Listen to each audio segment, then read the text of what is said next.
Hi everybody, I'm Dustin. I'm Onna. And we are not qualified to investigate the paranormal, but we might be more qualified than... Ariana Huffington of the Huffington Post. Also Ariana Grande. We are more qualified than Ariana Grande. Yep. That's good to know. Okay, everybody, welcome to the podcast. This is the podcast. The only one you need. For all your news, listen to us, and we will guide you in the right direction of the paranormal, and even for politics, other things too.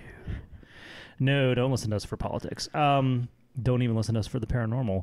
As a matter of fact, the very first things that we say at the beginning of every single podcast is that we are not qualified to be doing this. So why are we?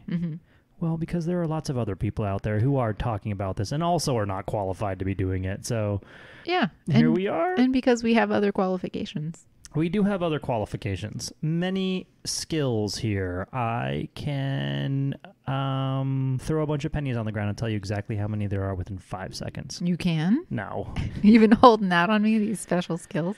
No, that's a special skill. Is that going to make us millions or something? I don't know what that's going to do. Oh, no. Here we are. Okay. I say a lot of things almost every episode. And one of those things is that I'm really excited about tonight's story. And I am, but I'm not. The other thing that I usually say is that we're gonna shake things up a little bit. We're gonna do things a little different. And we don't. It's pretty no, it's pretty formulaic. Like I tell 2 to 3 stories. Yeah.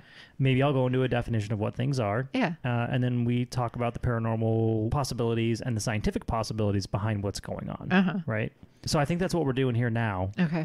So you're prefacing this with we're going to do the same thing we typically do. We're going to do the same thing that we always do. If you tuned in to relax and have the same old thing happen over and over again, guess what? Welcome in, brother and sister. Prepare to be tuned in. This is it. Oh, you said it. I did. You said it. Okay. I have a bedtime story to tell you. Tell me a bedtime story. In the tranquil seaside town they had just moved to, Onna and Dustin found a charming house perched precariously near the edge of the sea. This was their new start, a sanctuary away from the clamor of city life.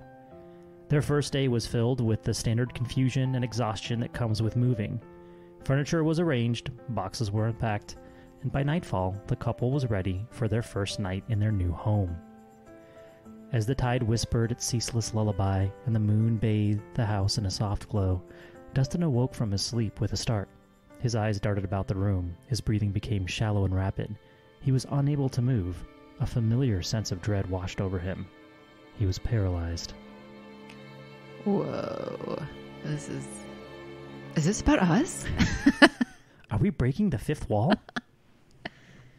Dustin's eyes fell upon the slightly ajar door of their bedroom. A chilling figure stood there, the silhouette of a young girl. Her hair hung like curtains, shrouding her features, save for her eyes. Those two orbs bore into Dustin with a stare filled with malice and contempt. He tried to ask her, "What are you doing in my house?" But no words came out. The girl didn't move, only raised one arm and pointed directly at him. "The girl," she whispered, her voice echoing ominously in the silent room. "The girl. The girl. The girl." Each time her voice became louder and more filled with hatred. Dustin tried to scream, his heart pounding wildly against his ribs, but all that escaped was a feeble whimper, barely audible even to his own ears. Suddenly he felt a warm hand on his shoulder. "Dustin?" Anna's voice cut through the icy fear that gripped him. His paralysis broke, and he shot upright, panting, his eyes darting to the door, but the ghostly figure was gone. "Dustin, are you okay?" Anna asked, concern etched on her soft features. She sounds nice. "You were making this strange sound. It woke me up." He took a moment to regain his composure before responding. "Sleep paralysis," he managed, rubbing his face with trembling hands. It was just another episode. Even though the figure was gone, her words echoed ominously in his mind. The girl, the girl, the girl. All he wanted to do was return to a peaceful sleep, holding Anna close, away from the haunting gaze of the spectral girl. And that's the end of the first story. Wow. That's my bedtime story. Thoughts? Ooh. Ooh, it sounds sounds vaguely familiar. I think you told me when that happened. That I don't know. You woke me up. How autobiographical is this? This is 100% autobiographical, and it's pretty accurate as far as time frame of our lives go. You know that I don't like to say the word suffer because I don't feel like I really suffer from this. It's just something that happens every once in a while, maybe 5 times a year, which is sleep paralysis. And it does affect 1 in 5 Americans at least once in their life.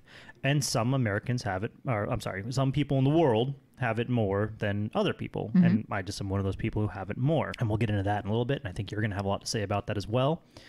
But this was actually something that happened. And you and I actually do, you do wake me up like this. Not often, but it happens. Yeah, every now and then. Every now and then. But this is one of those ones that really stuck with me. It was a very I have vivid dreams and I have sleep paralysis episodes that happen. Sometimes they're pleasant, sometimes they're not. This was not. It was not a pleasant experience. And that is kind of all I can do is kind of, make a noise, make somewhat of a noise. And then usually that goes outside of my sleep. And you're able to hear it, and it wakes you up, and you wake me up. How many seconds or minutes do you think that night was, or that they typically are for you? Oh, I have no idea. You mean like in the real world? How long? Yeah. I have no idea. Right? How would I know that? Yeah. Because I was just looking at the descriptions, and you were looking at some of the numbers on the prevalence rates of it. And I hadn't in many years seen the estimates of how long people are experiencing that. And I didn't even know how do they even get good, accurate estimates? It has to be sleep studies of people with sleep paralysis. But because there are sleep studies, and I'm going to show you some evidence of the paranormal during a sleep study. But go ahead. It's interesting. Because I was surprised to hear that it ranges from several seconds to 20 minutes. And then the average is like 6 minutes. And I was just like, wow, they have to have, I wonder how solid that data is. Like what kind of sample size. So. Yeah, I think it is. And it can be a disorder. It can be something that is so common in somebody's life that it ruins their sleep. Because they're terrified to go back to sleep. They're terrified to have another vivid dream. They're terrified to be paralyzed laying in their bed. Yeah, it can contribute to other sleep problems. Completely understandable, right? So yeah, this is something that affects me. Anna is actually a sleep therapy expert. What's the word to say? One of my specialties is insomnia, and I provide cognitive behavioral therapy for insomnia, which is the frontline treatment recommended by the American Sleep Medicine Association. For sleep paralysis as well? No, not necessarily. Oh, really? Okay. That's just what I read on Wikipedia, but you are the expert, so you tell me where Wikipedia is wrong. It might be like a helpful treatment, but we'll talk about why that is or isn't. We'll hold off on that because, I could go down a whole sidetrack on that. Yeah. But it could be helpful. It can help many, many people. But in that I have a lot of experience assessing, diagnosing, and treating insomnia, you have to also be aware of co-occurring conditions. And sleep paralysis is one of the parasomnias that can co-occur with insomnia and several other mental health conditions that I treat. Got it. Okay. So the first thing, I guess the one thing I want to talk about real quick is that I've had this as far back as I can remember. I do remember when I finally had the ability to put a name to what was going on with me. I don't remember what I thought it was before. I didn't necessarily think it was anything paranormal, although that might have been described to me at some point because I was somewhat raised in a religious house. I guess like weird Southern Pentecostal is the best way to put some of the more wacky churches that I've been to, that I went to in my childhood. And there were people there that definitely believed in some of the paranormal explanations for sleep paralysis that I'm going to go into. But I don't remember necessarily thinking I was being possessed by a demon or anything crazy like that. But I had a buddy who's actually my drummer for my band at the time who told me about this band who basically wrote an entire album based upon letters that the lead singer received from fans about their experiences with a thing called sleep paralysis. And I had no idea what it was. I was like, oh, what's that? When he explained it to me, I was like, oh my God, I get that all the time. When was this? 2002-ish. Oh, okay. Yeah. Yeah. And I know that there's some listeners out there, some of you younger millennials and you Generation Zers who are like, how could you like not know about something? You just look it up online. You know what we had? We had Alta Vista back then. We didn't have Google. We had Lycos. Okay. Right. We had Yahoo. And y'all know what that's like, right? What it's like now. It wasn't any better back then. It was probably worse. So you couldn't just look things up like that. I think WebMD was kind of around, but they didn't necessarily have psychological things or anything like that. It was like, you've got a spiral fracture because your bone's sticking out of your leg. You should go to the hospital immediately. Like that's kind of the level it was at. Or you have cancer all the time, right? And it still is kind of like that. But you just didn't have that kind of, you would just have to hear about something from a friend, and then you'd be like, oh, wait, I do have that. Because it wasn't something that I talked about a lot. And, again, it didn't affect me too much, probably back then, maybe 10 times a year. And it goes through phases where I get it more often. But there's a reason for that, too, which I'm sure Onna will get into. But so, yeah, anyway, the name of this album was El Cielo. I can't pronounce that. Cielo. What band? Dredge. Dredg. That's Dredge, right? Yeah, never heard of it. Yeah, I've heard of Dredge. I mean, I think I actually listened to the album a little bit.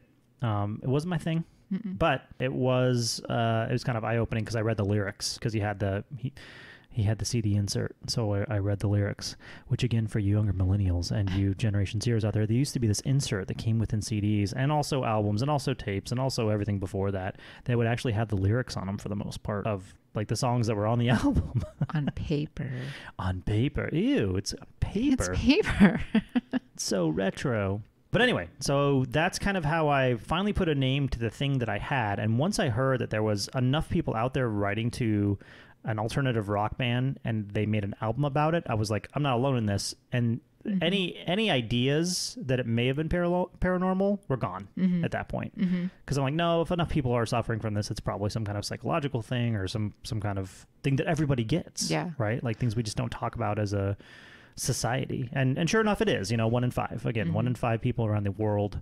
I think I said earlier in the U.S., but I think it's around the world. 1 in 5 people have this at least once within their life. Okay. And the visions. Yeah. How common was that for you? Oh, every single time. Okay. Every single time with the visions.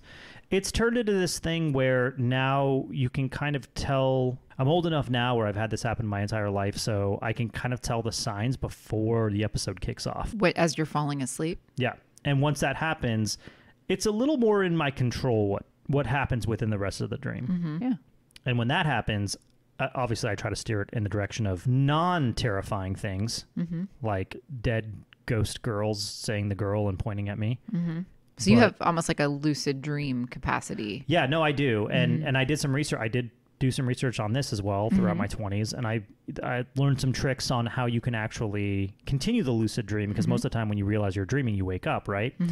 I can feel myself waking up and I can stop myself from doing it within the dream. And one of the tricks that I use all the time, and it works for me, I'm not going to say it works for everybody, is that within your dream, if you imagine whatever body you're inhabiting or, whatever you see as your physical form, if you put your arms out to your sides and you spin around, you get to stay in your dream for a little bit longer. That stops me from waking up. This is a different sort of episode. Welcome. Welcome to Dustin's After Hours. I told you it was a bedtime story. It is. So the one thing I do want to talk about here as well are the paranormal explanations, because this is something that has been documented since 5400 BC, meaning that as long as humans have been around and able to dream, there has been sleep paralysis or some indications that humans have gone through sleep paralysis. You said 5400 BC. Yeah. That's not much is documented from. No, I know, but there. Hold on, let me get into it. Okay. Because there are writings. Okay. There are things in the things. Because guess what's been around? Forever. Religion. Oh, I was going to say paper. I was like, no, not paper. Religion, which kind of led to paper and everybody writing things down, but only certain people could do it back then. And just, back when, let's make religion great again. So jump into paranormal explanations real quick here, if you don't mind. Oh, please. That's half of what we're here to do. Okay. Sleep paralysis is a well-documented sleep phenomena. There are many paranormal interpretations of sleep paralysis that exist in different cultures around the world. These interpretations often revolve around the experiences of visual and auditory hallucinations that can accompany sleep paralysis, which can make the experience feel incredibly real and often terrifying. The first one is ghostly visitations and hauntings. In some cultures, sleep paralysis is thought to occur due to an unwanted visit by a ghost or spirit. The inability to move or speak is attributed to the spirit's control over the individual. The vivid, often disturbing hallucinations that can accompany sleep paralysis are perceived as interactions with these spiritual entities. And I think that's the main one. We'll get into the second main one's coming up, but then we get into like kind of just sub-genres of the main ones. But anyway, the second one is alien abductions. Some people interpret their episodes of sleep paralysis as evidence of extraterrestrial intervention or abduction. They might report seeing strange creatures, feeling sensations of floating or being outside their bodies, or experiencing lost periods of time, all of which are common experiences in sleep paralysis, but are interpreted as physical experiences rather than hallucinations. They forget that time is a perception as well. That's why when you ask me how long does it last, I'm like, when I'm frightened, when I'm trying to scream my head off in my sleep, it seems like a really long time. Yeah, it's so difficult to estimate or describe our own sleep phenomena. That's where sleep studies come in. The oldest reason is coming up here. Demonic possession or attacks. In certain cultures and belief systems, sleep paralysis is seen as evidence of demonic attack or possession. The person may feel pressure on their chest as if something heavy is sitting there and may perceive a malevolent presence in the room. This has led to interpretations involving demons or evil spirits. Some of the earliest writings related to sleep paralysis come from Mesopotamia, from around 2400 BC. These accounts refer to Liluthu, a female demon. Researchers believe that it is from early folklore that the concepts of incubus, succubus, and the nightmare descended. Okay, so incubi and succubi. I'm pretty sure I'm saying that right. Real quick, I'm going to skip over the next two just to talk about those. In medieval Europe, sleep paralysis was often explained as an attack by an incubus or succubus, mythological demons that were believed to sit on the chest of sleeping individuals, rendering them immobile and inducing horrifying dreams. Similar beings have also been mentioned in Buddhist and Arabic writings. So, pre-everything, right? We're talking... I think I said 5,200. I'm sorry. 2,400. Yeah. I was a couple thousand years off. Yeah. And actually, you know what? Some of the Buddhist writings might have been a little bit older, but I'll have to go back and look at that. Yeah. And it's not uncommon for pre-science explanations to be spiritual or for sure. Paranormal. We don't understand supernatural what's going on. In nature. Yeah. It's God. You know, that's the only explanation that we can... on the flip side, it's... the devil. Yeah. Okay. Speaking of the devil, another name for this in Western culture is the old hag syndrome. This is a yeah, no, I know. This is a phenomenon that occurs during sleep paralysis where the person feels a presence of a supernatural creature suffocating or terrifying them. This has been widely reported across different cultures and often involves a terrifying witch or hag. Why? I mean, mine was a girl in the explanation that I said. That was, but I would never call her a hag or a witch even. I think to me it seemed like a dead girl, like a girl who had died in the house that we had just moved into. Like how old? Oh, 12. Oh. Yeah. And that was kind of the story your mind made up, that she's a ghost of someone who died in this house. Oh, I mean, I think that's what somebody would think. You know, it's a brand new house. Oh, it's not anything that crossed your mind at the time. Oh, I'm sure it did. Oh. But I'm so used to it, I just go back to sleep. Right. So having been 20 years into having these, yeah. You were sort of like, it's not a ghost. Yeah. Okay. Right. No, I rolled right back over and went to sleep after that. But again, it's vivid. I do remember lots of details from it. I still remember the details from it probably because it is so terrifying, and I'm sure you have something to say about that as well. The last thing here, the last thing here is something, also another paranormal thing that we'll probably eventually talk about, but it's a thing that is commonly known as shadow people. Some who have experienced sleep paralysis report seeing shadowy figures, sometimes referred to as shadow people, during their episodes. The shadowy figures are often perceived as malevolent, contributing to the fear and anxiety associated with the experience. And those are just some of the paranormal explanations that a lot of people wrap around sleep paralysis. There's been lots of studies done on people who have sleep paralysis because it can be considered a sleep disorder or a symptom of a larger sleep disorder, and therefore they go into sleep studies, right? When sleep studies are done, that's basically I'll let you explain that, but turns out there's not very many things supernatural about it. It turns out. Yeah. However, I will say that, and I'm going to pass it back over to you. When it comes back to me, we're going to go through, who was it? Buzzfeed did a documentary on sleep paralysis, and they asked for user submissions, and then they published some of those user submissions, and they're about a paragraph long each. I'm going to read a couple of them because there are themes in those that match themes in mine and match themes in some of the things that I just read. Yeah. And so there is this, we've talked about this before, where there is, as human beings, there are some fears that we all have. Yep. Because of who we are, yep. what we evolve from, yep. and where we evolve from. Also cultural context. But as we said, these span cultures. So it's difficult to pinpoint some of those things. Sleep paralysis is cross-culture. It is everywhere. But before I dive into kind of the themes that we see and how those connect back to the supernatural, what's up, Doc? What? Well, you just said so many things. What would you want to know more about? Or Yeah, and we've talked about it on the pod before, where we go into how we see cross-culturally without any connection possibly. Like you could go to a remote location and talk to a tribe that's never talked to a Western civilization before, and there would be people within their civilization who had a dream about a shadow person, or who have had a dream about an old witch or some other type of similar, whatever their similar entity would be. Yeah. And so common themes in our subconscious, if you want to call it a dream state like that, it's an altered state of consciousness. So yeah, there are common themes. And then the link with sleep paralysis is what I think might be important to differentiate. Is like sleep paralysis, simply put, is the loss of motor control experienced during some phase of sleep that is experienced that while conscious in a phase, and you're still in a phase of sleep. We can talk about that too.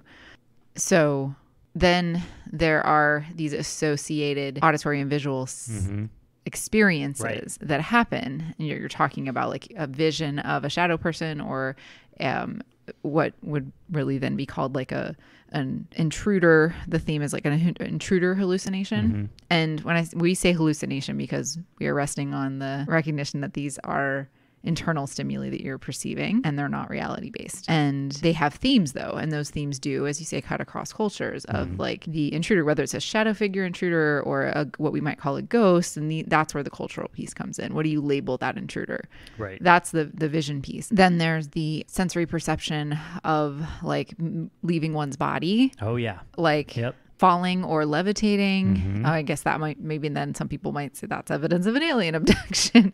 Right. So some people perceive that as alien abduction or something. That seems to fit in that category. And I just guessed that. That's how that happens to me during these episodes. But you don't attribute body experiences where I can look back on myself. I can, float around the room. I can fly to other areas of the world wherever I want, wherever my imagination can take me, which again is a very pleasant experience for the most part. But anyway, go ahead. Yeah. But you experience that as a physical, as your body separating from your consciousness, or a movement of your body that you don't control. And that part is the sleep paralysis part. And then the third common theme of co-occurring physical sensations is the chest pressure one. Whereas again, the incubus, the succubus, the witch, the demon, whatever, sitting on your chest interpretation. So what I think, if I could just narrow that down, is we've got the hallucinations that we experience, whether they're auditory, visual, or physical sensations, and then the sleep paralysis, the paralysis part of it. The I can't control my body part of it. And I think when people experience a hallucination and aren't aware that it's a hallucination and they see it as in reality, then it becomes a faulty directional association, a causal link they make. This external stimuli that's actually internal, but they're attributing to external, like a ghost or an incubus or succubus or an alien, is causing my loss of motor control. Right. When in reality, it's the conscious awareness of the loss of motor control that makes it sleep paralysis. Yeah.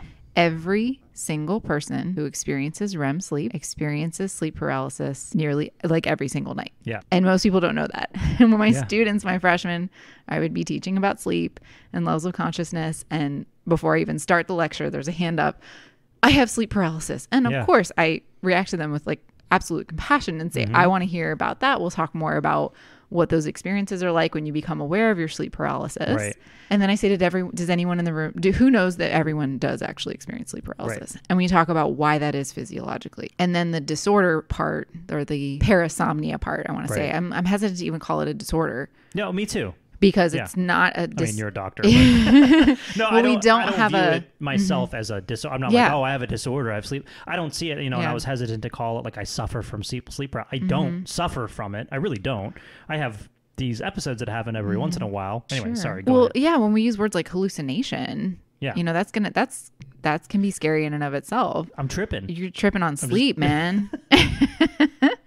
Because sleep isn't, again, we talked about it before, like an altered state of consciousness. It's one of those things, but we all go through it every day. Yep. Hopefully, if you're sleeping every day, and lo and behold, people with sleep difficulties may have a range of parasomnias, and this is one of them that is almost as common as insomnia. I didn't know that. Okay. When you said 1 in 5, like insomnia is 1 in 5 people as well. Well, 1 in 5 people have it at least once in their life. 20% right? lifetime. I think it's a lot less who are like me who have it, 5 times a year. Yeah, no, that. And then some people have it like every night. Yeah. And I'm sure that's terrifying. Yeah. That's, I'm diagnosing you on our podcast. It's definitely not cool to do that to my own husband without proper assessment, but you're having it probably more than most people. Stop diagnosing me.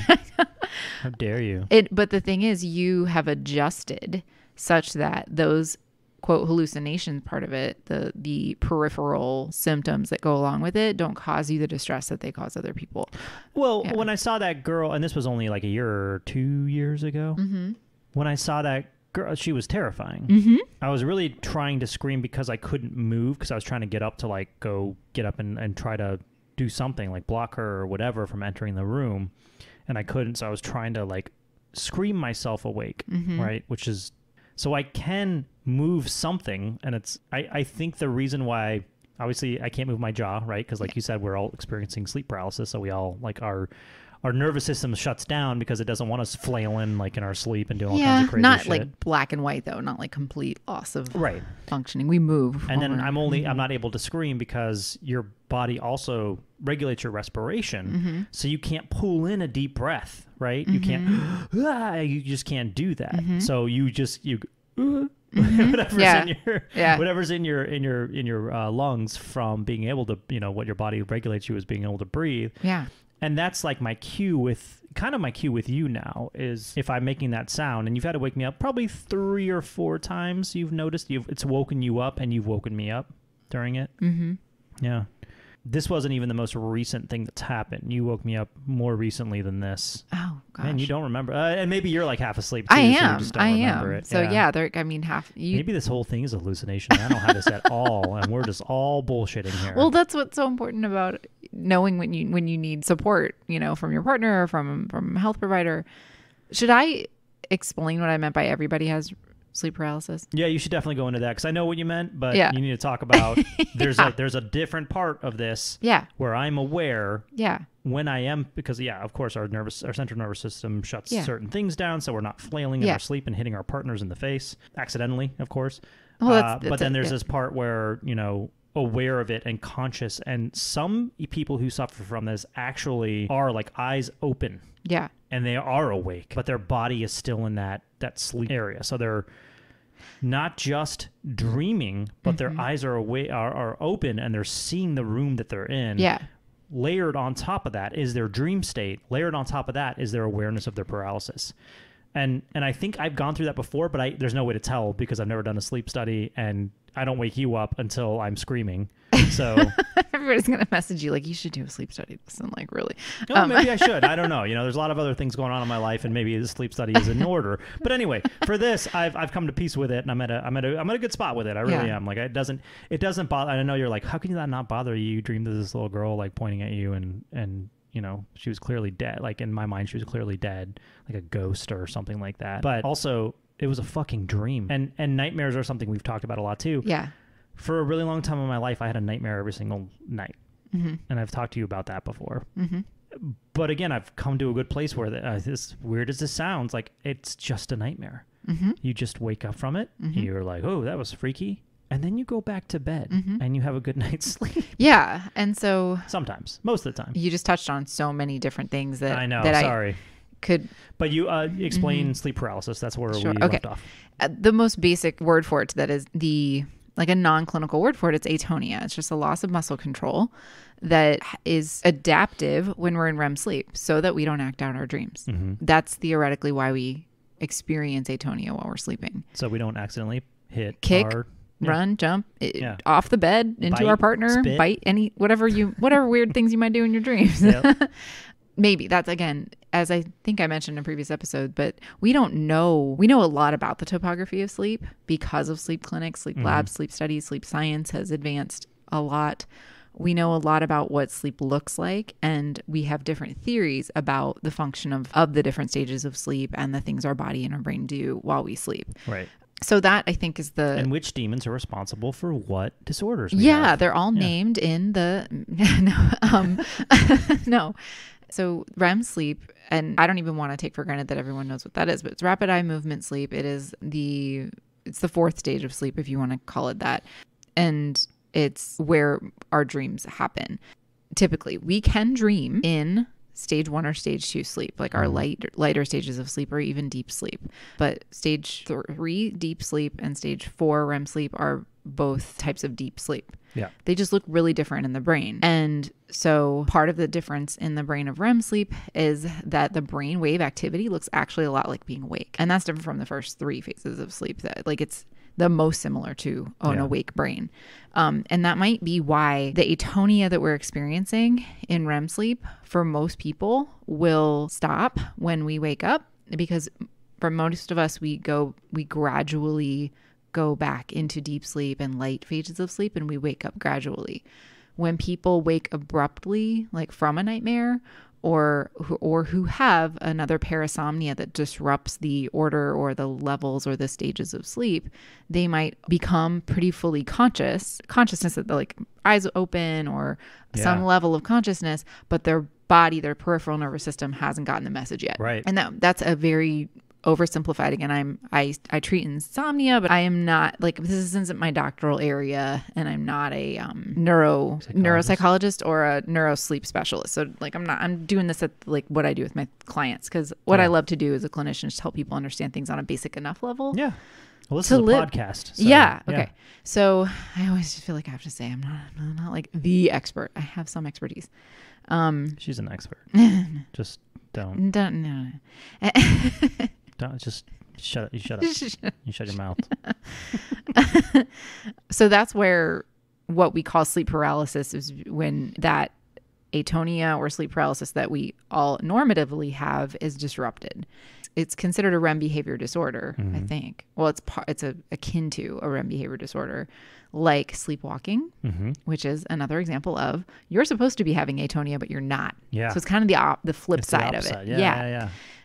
You're not supposed to walk around while you're in REM sleep or deep sleep. So we had people who were kicked out of boot camp, actually, anecdotally, because they sleptwalked. Not good for them, but like it's a very dangerous condition. We laugh about it because it's more common as when we're kids, when we're in safe environments, but for an adult, that's really dangerous. Right. And for everybody out there, I was in the Coast Guard, so you can imagine being on a boat in the middle of the ocean and having someone sleepwalk. Oh, you can't do it. It's impossible. So we did have guys who, unfortunately, they wanted to serve, but they couldn't because they sleptwalked. It's not even just like the ridiculous image of someone walking off the ship. It's if you're underneath, you can trip every few feet on one of those ships, like just the way the door holes are. It's the going overboard thing, though. I think that is the biggest concern. I guess. I mean, how many people are sleeping on the deck? But whatever. Yeah. Well, people who sleepwalk can go upstairs, go downstairs. Yeah, they can get all over the place, for sure. When you walk those corridors enough, it's muscle memory. You're right. Yeah. That's a good point.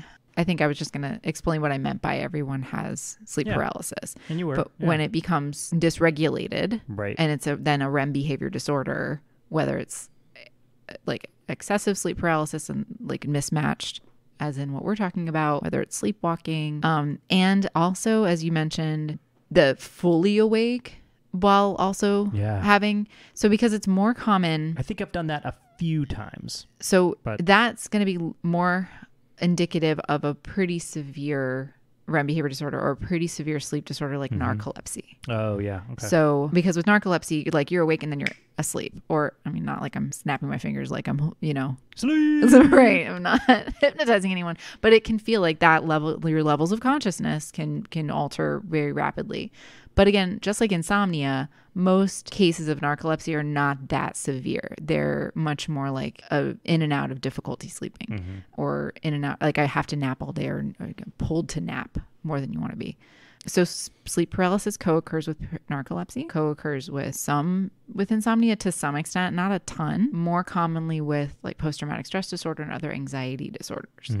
Because there may be this, we don't know, I think, but to look at more of the articles, but I think there's an aspect of like heightened alertness in parts of the brain, and then that REM sleep does not counteract. Yeah. Does that make sense? Yeah. Like, so you're still too alert. So when you can treat PTSD, that's where there might be the role of CBT for insomnia, or treatments for anxiety disorders, or treatments for PTSD. If you can treat anything that's causing a heightened alert state and help people calm, then maybe you'll have less of those episodes with the REM sleep not being able to kind of counterbalance that. Right. Totally oversimplified way of saying it, but no, I think that's fine. Yeah.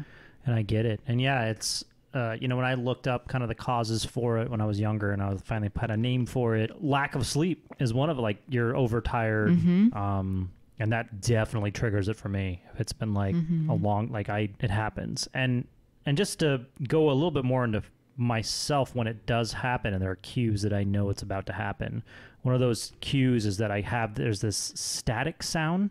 It's a really loud kind of whooshing, like that happens, and I know it's coming. And if I can catch it early enough, I can turn it into a happy dream. But if I don't, then then it's at my subconscious's whim. Yeah. As to what will happen during the dream. And sometimes it's still happy, don't get me wrong. And I also want to preface this with, I did not have, like, I've had this since I was a kid. I did not have a traumatic childhood at all. I had a very good childhood, comparatively speaking. No trauma. I often tell Onna that I feel like I've had a very charmed life, and I believe that 100%. So nothing crazy there. This is probably all genetics or all some other thing that's explainable that doesn't have anything to do with trauma or anything psychological that happened to me. I appreciate you bringing that up, because it does kind of swing it back to recognizing that the sleep disorders have a neurobiological basis for the most part. Right. Now, insomnia is like an interesting one, because it's got your circadian rhythms are out of whack, or your sleep cycles, if you want to, like, they're not in sync. So there's a biological thing happening. Yeah. But it's mostly behavioral around habits and thoughts and beliefs and experiences around sleep. And so it's so responsive to cognitive behavioral therapy. Right. But something like narcolepsy or REM behavior disorders or extreme parasomnias, like very chronic sleep paralysis, are more neurobiological in nature, and they need to be assessed by sleep specialists in sleep lab, sleep clinics, and looked at in a more comprehensive way, or more pinpointed way, I should say. I think. Yeah.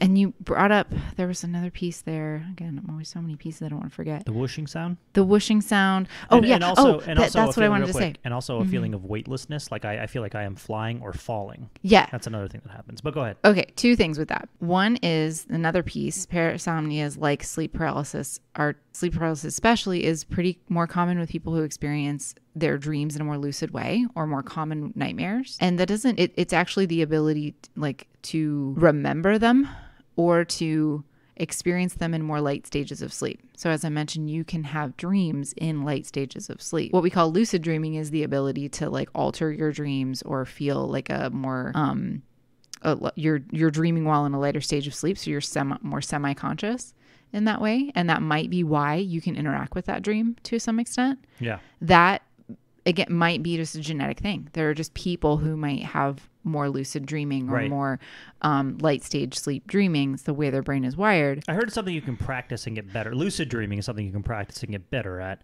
I don't know if that's true or not, because I've always had a proclivity. Is that right? I've always had the propensity. Maybe. Either the propensity or proclivity to be able to do it. Yeah, and that, right? Again, I think naturally, provides some evidence that you might have sort of a be a part of the group of people who have these genetic predispositions to those types of parasomnias. And for the rest of us, we just mostly dream in REM sleep. We barely remember. We mostly just remember our last dream of the night, and we sometimes have dreams where we're like, oh, I think I'm dreaming. And then we wake up, or then we just move on to the next dream. Right. Most of us will have, to go back to that feeling, that sensation of falling, that very common, I kind of think of it as you're shifting from stage 2 sleep into stage 3 sleep, you're drifting off to sleep feeling. That's that I'm falling sensation. where many of us either don't notice it or just have become accustomed to it, part of our sleep. But if you are a more lucid dreamer, or you have more of a parasomnia-like kind of tendencies, you might interpret that sensation as distressing, or as something you can interact with. And that's where it's one of those categories of common hallucinations. It's not the same as like a schizophrenia hallucination, a daytime, full, conscious, awake hallucination. This is called if you're falling asleep, it's a hypnagogic hallucination or hypnagogic. I'm terrible at pronouncing that. They're just technical terms for hallucinations when you're falling asleep or when you're waking up. Hypnopompic, hypnagogic, whatever. Of course, we're all gonna get mad at you for not pronouncing it right here, so, but also, I'm just sleepy, so I'm forgetting the words. Propensity and proclivity. A propensity is when you are trying to do something, you want to do something. Yeah, proclivity is when you are good at something. You are just naturally good at or something. A predisposition has nothing to do with skills or abilities. I put that into your head, so I thank you. You put the P words in my head. Okay, people can get better at lucid dreaming. I don't know. Now you're starting to get into that whole I don't know either. Meditation, transcendental meditation stuff, and I think that we can strengthen. I know that you can strengthen your alpha wave capacity by just mindfulness meditation, which is this essentially getting yourself into like a light sleep type of brain during the day. And so you can relax more easily. That's a skill that we all could get better at to help us have better sleep. The paradox of being people, if you have sleep paralysis and you're in a category of people who have strong lucid dream abilities, it's whether it's distressing or not. And if you are using that to your advantage to be able to relax more or to be able to work with like nightmares, which also can be more common for people with parasomnias. It's one of the chronic nightmare issues with parasomnias. You can use it doesn't have super strong evidence. I think it's like a B rating evidence of like imaginal imagery rehearsal training or imagery rehearsal therapy, where if you have a chronic nightmare, like a same type of dream, to practice that, like rehearse that dream before bed and like alter it a bit. It should be guided by a therapist. And it's, again, not super strong evidence for it, but some people can alter those nightmares on purpose. It's kind of rehearsing a dream and then being able to change it a little bit when you actually have the dream. Yeah, it's such a fascinating tapestry, our sleep landscape. Mixing metaphors. Yes, it is. Mm-hmm. And so do you want to hear some other user submitted experiences with this? Yeah, I'll just tell me more sleep stories. Okay. This one, and again, this is BuzzFeed did a user submission thing where they kind of, pick their top favorites or whatever. And I'm not sure if they ever made a documentary on it. I didn't see anything, but I'll put the link in this, of course, in our show notes so that everybody can go and read these if they want. I'm just going to read a couple. So this one was submitted by Charlotte C. Mm-hmm. The first time it happened, I remember waking and an enormous pressure bearing down on me and a loud, almost deafening buzz sound in my ears. So already we have two things that we've talked about, right? We have that pressure, the incubus succubus sitting on your chest, and the deafening buzzing sound in my ears. That's something that I experience all the time. That's the whooshing sound that I think that's the same thing. I felt threatened, as though some malevolent demonic presence was hovering above me, trying to possess me, trying to force itself into my body, and I was unable to fight it off. I can remember trying to speak to tell it to go away, to leave me alone, and that I wouldn't let it have me.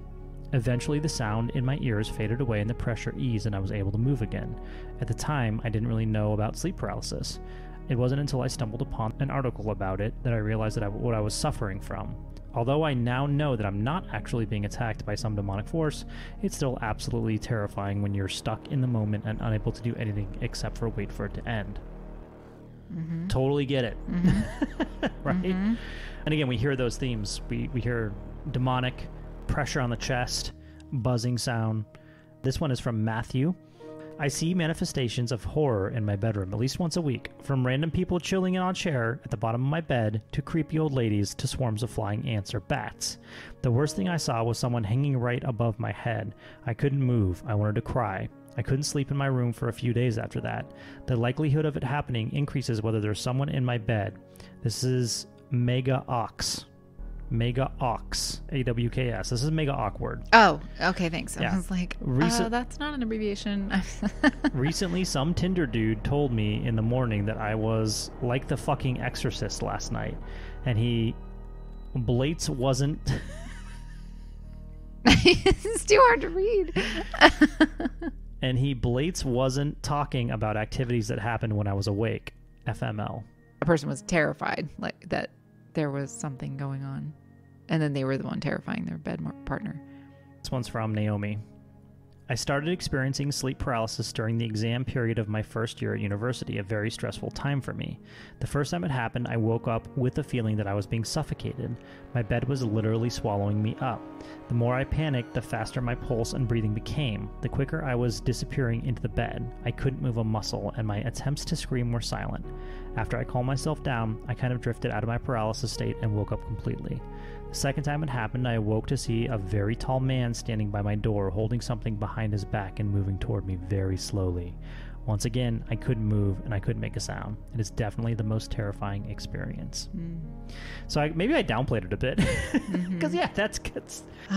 So many thoughts going through my head. Yeah. Right. And we hear the theme of she was stressed. Yeah. It was during university, right? She was exams were going on. So she's probably lack of sleep. Something's going on there. The pressure on your chest and the breathing thing, what I read about it is, I've already kind of touched on it, is that your nervous system only allows your muscles to move a certain amount. And when you try to breathe in and scream or try to hyperventilate and you can't, that freaks you out even more, right? Because you're like, oh no, I can't breathe. And it's like, no, you're breathing. You're getting enough oxygen into your body that your brain requires. It's just that your nervous system isn't allowing you to breathe in fully because it doesn't allow you to, I don't know, what's the word, sigh during the night or hyperventilate or get too much oxygen into your blood. Like there are certain protections that your nervous system has in place. And so when you feel that, you're like, oh, I can't breathe. It's like, no, you are breathing and you can breathe and you're breathing right now. Yeah. Because if you didn't, you'd be dead. Right. So, and that's another important thing to kind of remind yourself about when you're going through that. Yeah. It reminds, and another co-occurring condition that can be a driver of this is sleep apnea, or any obstructions to sleep or to breathing when sleeping can be a driver of this as well. Yeah. And then with the second person, with the bed partner person, even though we think, okay, they're hooking up with someone, they're relaxed. What I think maybe co-occurring explanation can think about substances, alcohol use or substance use can trigger these episodes as well. Sure. Or be associated because you're substances alter our sleep cycles on our especially like REM suppression. Yeah. So if REM is increased, just dysregulating REM. It's always paradoxical. Sometimes the treatments for these things are like a REM suppressive drug on purpose. So you have less of it, but you don't want to take substances that do that not systematically. Yeah. One more. It happens every time I fall asleep on my back. I wake up and I can't tell if my eyes are open or shut, but I can see my whole room. A dark presence is lurking on top of my wardrobe. And as soon as I notice it, I try and scream, but I can't scream. I can't even move. The darkness slithers down the side of my wardrobe, across the floor, and looms over the end of my bed. Then it creeps all over me, trying to invade every orifice. Whew. I feel an immense pressure, like it has pinned me down and is pushing its way into my ears, eyes, and mouth. The darkness then screams a terrible screech in my face, and I try to scream back until eventually I manage to jerk my head and everything disappears, and I'm alone in the darkness. It's the most terrifying of experiences. And this is from Ting, T-I-N-G, Ting. Yeah, and so a lot of that intruder hallucination theme that comes up, that as you mentioned, there are evolutionary theories that would explain all of this, that like... And the slithering, the snake-like stuff, we've talked about that before, Well, so there are those two layers of it to me. It's the why these themes, and you've touched on them, that the common hypnagogic or hypnopompic hallucinations that co-occur with sleep paralysis fall in those three categories of intruder, vestibular motor hallucination. So your body's moving in space. So maybe the floating or moving, floating above yourself, all that floating stuff. And then the chest pressure. So those three then may be linked. Intruder hallucination may be linked to the evolutionary fears of how vulnerable we are when we're going to sleep. Right. So how we're not nocturnal creatures. So nighttime is very dangerous for us, combined with the fact that then we go into this super vulnerable, not fully conscious state of sleep. And it's nighttime is scary. Like then we've just evolved all of these fears of intruders or predators, darkness. It's all scary stuff. And we know, I mean, that's it. And then there's the piece. So that's the layer of like the possible evolutionary explanation for that. You already touched on the possible physiological explanation for the chest pressure. So it's not a succubus or an incubus. Right. It's your body's own nervous system not in sync and shutting down those chest and breathing functions, slowing them down, not shutting them down. And then the floating one, the motor movement pieces, maybe we don't have like a solid theory on that one, but maybe more akin to that falling asleep, drifting off the sleep sensations, or that's the funnest part sometimes. It's super. Yeah, I actually liked that as a kid. Like, I'm falling. But yeah, it's probably not alien abduction. Then there's the narrative around it. So that story you just told, I heard a person who's created a really strong narrative of this for herself or themselves that becomes a like self-fulfilling prophecy or perpetuating or becomes a nightmare. Now you have the co-occurring nightmare conditions that people might experience. And the identity-based piece of that too, like you go around telling people this is what happens to me, and you're more likely to experience it. You made a narrative, this is who I am, this is what it goes on, and your brain will fulfill that for you in the same way. Right. So this is where therapies that can help people adjust in the way that you have, where you're able to very much let it go each time. Yeah. And that, I mean, I just tell people that I'm actually super terrified every single time. Like when I was doing my research for this, I was like, I'm going to kick off an episode. Like this is going to happen. Like I was totally ready for it last night. I was like, I've read so much about this. Like this is going to happen. And so you're drinking a ton of caffeine. And so you're like, I'm just going to drink a ton of caffeine. I'm going to keep myself up, and then I'm going to drink a bunch of whiskey. And then no, you're not doing things to make it worse. And I was kidding about the being terrified part. I'm not. Yeah. And I learned to live with it, and I don't suffer from it. It's not something, but again, I'm not trying to play down that anybody else can't suffer from that. Of course you can. Yeah. Everybody's got different things going on in their life. Like I said, I've had a really great life so far. But, if this is something that's being caused by trauma or being caused by a negative experience in your life, I'm not trying to downplay that at all. I'm sure that there are much more terrifying things that can happen in your life, in real life than in any dream, but then that can seep into your dreams and cause it to blow up and confabulate. Yeah. And that's such a good point, because I'm not suggesting just let it go. Like, especially if there is a trauma-based link to any of this, like that isn't just not that easy to just to let go. And then, as you said, some of these experiences people can describe in your stories, they can be like lowercase t traumatic when they happen. So then people are in a heightened anxiety state about going into sleep. Yeah. So a lot of what I work with insomnia is people become really upset about sleep or their bed or their bedroom. It becomes an anxiety provoking place and gets what's really hard to do, when you're feeling like that. Yeah. Get to sleep. So there's so much to it. Just helping people understand the science of sleep and how amazingly variable it is, but also our daytime life influences our sleep. So the way we take care of ourselves during the day is a huge part we can control. Yeah. Mm-hmm. Well, I did promise video evidence. Oh boy. Yeah. So this is a sleep study, and you've mentioned this as part of a symptom, or that sleep paralysis can be a symptom of this. And this is actually a sleep study on somebody with suspected sleep apnea, right? Okay. So they're doing the sleep study to check. Mm-hmm. And so, hold on, let me cue it up. You might hear. So I'm going to play this. You primed me with all the... Oh, this guy's going to prime the shit out of you. Yeah, this isn't, And this is actually one of my favorite guys. This is Nuke. Nuke's top 5. If you guys don't watch it, you should. It's great. Oh, boy. Here, hit play if you can. Aw. Right? Thoughts? Where was the setting? What do you mean? Was it he said it was during a sleep study, but was it... It's in a sleep lab. An undisclosed location. He couldn't say what it was because, as you can see, this person is recording it on their cell phone. Like they're recording the patient being recorded from their cell phone. Okay. So obviously this is a HIPAA violation, if nothing else. Yeah, I was like, where did this come from? In some, well, maybe not a HIPAA violation. I guess you can't. You can't even identify them. Yeah, you can't identify who that person is. Mm-hmm. But the release of it would have been a HIPAA. Yeah. Yeah, but go ahead and explain what you just saw. I just saw a video of a woman or a person. You can't really. It's so fuzzy and black and white, lying in a bed, and they're rolling over, and then it looks like a really fuzzy something is moving on her pillow and maybe touching the side of her head at some point, and then she rolls over, and that fuzzy thing is still kind of there. It just looks like it's been blurred. Yeah. In my mind, I think there's a cat on the pillow. Oh. That's the picture I paint in my head. I think there might be a cat sleeping with her. But I think this is a sleep lab. Like, I don't think they allow cats in the sleep lab. That's why I asked the context, because it could be in a nursing home.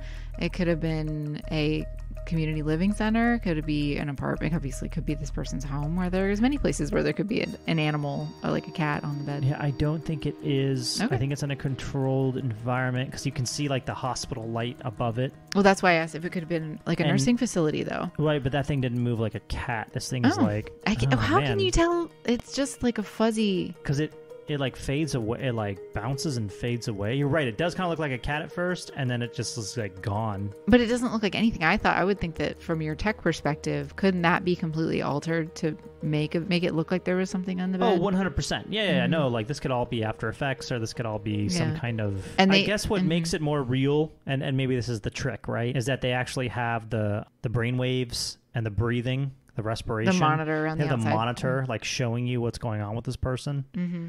And so the person stops breathing, and then you see the shadowy figure come in and shake them awake, and then they start breathing again once that shadowy figure comes in and wakes them up. That's what they tell you in the narrative. Yeah, that's what the narrative is. This person has stopped this. breathing, and then this object next to them moves them, and they're shaken awake. But so it doesn't start breathing. And they say it's the ghost of her deceased husband, right, caring for her from beyond the grave, which is lovely. Yeah, it is a lovely thought. It doesn't look like a cat to me, but you're right. There's a blur around it. You can it's all see, blur. That's all I see. Yeah, it's pretty potato quality. But anyway, I will make sure to put this into the show notes as well for everybody else to see. But Onna is convinced it's a cat, so I think that is her explanation for this. But I don't. Her scientific explanation. You're the AV. The cat. What do you think? It's the sleep apnea cat. What do you think it is? The sleep apnea cat. It's this cat that goes around and monitors sleep apnea and bats at people when it notices that they're not breathing. And that's a really cool potential function of an animal in a nursing facility. It's really hard to tell because there are reactions happening in the video, but also the reactions are obfuscated, I think, to hide the identity of who these people are, because they're clearly recording something that they shouldn't and passing it out on the internet. The recording and passing out something on the internet, because I very much doubt that this patient consented to have this submitted to a paranormal review on YouTube.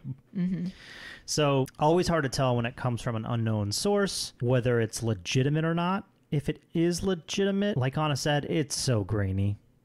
It's so grainy. What could be happening? Yeah, it could be a cat. It's really hard to tell. I would never say that this is something paranormal and put it up as proof, even though I just did put it up as proof. But I had to provide you some kind of evidence, and this actually took me a really long, because I was like, I saw that video at one point, and it took me probably an hour and a half to find this video today. So I had to show it. And it is interesting that like the person is apparently not breathing and then wakes themselves up. But that also is something that happens naturally when we sleep. Anyways, that's kind of the point of what apnea is supposed to be, which is your body doesn't wake itself up, or that it has a harder time waking itself up when you stop breathing. But anyway. Yeah, I think it's fascinating. We've talked about a lot of things. We've talked about I started this off and I said I was going to be a little bit different. And I guess I finally was a little bit different, at least different enough for Onna, where it kind of threw you off a little bit at the beginning of this whole thing, where you're like, whoa. I was really surprised that you didn't remember that story, because I did tell you about the... Yeah. Yeah. I did. Okay. You do. Okay. But yeah, this is something that I need to objectively step away from, because it is something that I'm affected by. Do you have to say that I'm grateful that you don't interpret it as a paranormal phenomena happening to you? Right. That'd be really hard for me to do, because I don't necessarily believe it. I haven't seen, let me put it this way. I haven't seen any really great proof of paranormal things. I've never experienced anything paranormal, maybe once, but we'll talk about that in another episode. Okay. The sleep apnea cat does not have you convinced. The sleep apnea cat does not have me convinced. All of the explanations for this seem to be really deeply rooted in religion, which, like you said, makes sense, because at one point that's all we had. That's all the common person had to explain certain things that they didn't understand. Well, and one of the most common moments of our lives when we feel a sense of uncertainty and vulnerability to the unknown is in the dark at night. Yeah. And on that note, if you have ever had an episode of sleep paralysis and you want to talk about it or send us something about it, we'd love to hear from you. Send them to stories@paranormaloutsiders.com, Or if you have a story that you'd love to hear me and Anna talk about, send it along. Paranormal topic you'd like us to break down. Yeah. I guess just not any story. Like one time, I was like walking around, I saw like a double rainbow. Right. You know, Can you talk about that? Double rainbows? Yeah, no. Yeah. Well, and I guess I will also add, of course, this isn't an advice podcast, but we talked about one of my favorite areas, which is helping people sleep. So if you're having trouble sleeping, having any of the possible range of difficulties we talked about, the American Academy of Sleep Medicine's a nice place to start. Their website can refer you to people who have expertise in helping. The old AASM. Yeah. The ASM. Mm-hmm. Yeah. Yeah. Good stuff. Give them a call. Tell them Anna sent you. Who? All right, everybody. Well, thanks for listening in this week. Hope you enjoyed it. Bye.